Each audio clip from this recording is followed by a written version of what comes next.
180, 200. Hi hello నమస్తే అండి, మీరు చూస్తున్నారు సిఆర్కే వీడియోస్ 16. ఈరోజు వీడియోలో మనం మదనపల్లికి సంబంధించి టమాటా ధరలు ఏ విధంగా ఉన్నాయి ఈ వీడియోలో తెలుసుకుందాం. ఈరోజు 28వ తారీఖు మే నెల 2025 బుధవారం. మదనపల్లిలో ధరలు చూసుకుంటే ఇవాళ నిన్నటి కంటే కూడా ఇవాళ చాలా తగ్గాయండి. ఇంకా ఈరోజు టాప్ రేట్ల విషయానికి వచ్చినట్లయితే 190, 200 రూపాయలండి. ఇంకా ఫస్ట్ క్వాలిటీలో చూసుకుంటే 140 నుంచి 150, 160, 170 ఇలా అయితే నడిచాయి. ఏదన్నా పెరిగితే కామెంట్ సెక్షన్లో ఇస్తాను.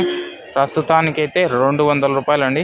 ఇది మదనపల్లికి సంబంధించి టమాటా ధరల వివరాలు. ఇంకా ఎవరైనా లైక్ కొట్టుకున్నా లైక్ కొట్టేసేయండి. కొత్తగా ఎవరైనా చూస్తుంటే సబ్స్క్రైబ్ చేసుకొని బెల్ బటన్ అయితే ఆన్ చేసి పెట్టేసుకోండి. Thank you and bye.